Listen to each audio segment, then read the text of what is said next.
Diskusi yang digelar Forum Tanah Air (FTA) di Hotel Grand Kemang, Jakarta Selatan dibubarkan paksa oleh sekelompok orang pada Sabtu 28 September 2024. Kapolres Jakarta Selatan Kombes Pol Ade Rahmat menjelaskan, insiden bermula saat FTA menggelar diskusi bertajuk Silaturahmi Kebangsaan Diaspora. Diskusi tersebut membahas evaluasi pemerintahan Presiden Jokowi yang dihadiri sejumlah tokoh nasional. Awalnya puluhan orang menggelar unjuk rasa di depan hotel untuk memprotes diskusi karena dianggap tak berizin dan bertujuan memecah persatuan.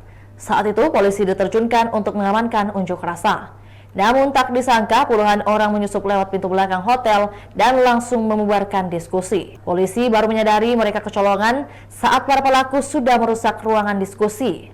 Adapun Wakil Kepala Polda Metro Jaya, Brigjen Pol Jatiwiyoto Abadi, menjelaskan akan melakukan investigasi internal terhadap Polri yang bertugas saat aksi unjuk rasa berlangsung. Jatiwiyoto juga menyampaikan Polda Metro Jaya siap menerima kritik atas kelalaian yang terjadi. Diinformasikan saat ini 2 orang telah menjadi tersangka dari total 5 yang ditangkap. Kemudian selain itu juga kami juga melakukan investigasi secara internal terhadap para petugas Polri yang bertugas mengamankan pada saat aksi unjuk rasa berlangsung. Apakah di situ ada pelanggaran SOP atau tidak?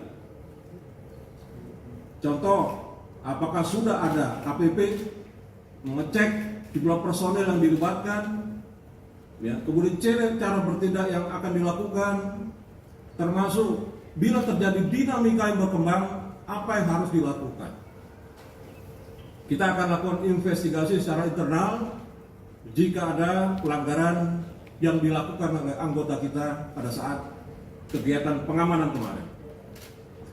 Polda Metro Jaya akan siap menerima kritik atas kekurangan dan kelemahan para petugas kami yang melaksanakan tugas sebagai bahan evaluasi dan perbaikan pelaksanaan tugas kami ke depan. Itulah tadi berita Hot News kita pada hari ini. Saksikan berita Hot News lainnya hanya di kanal YouTube dan Facebook Tribun Timur.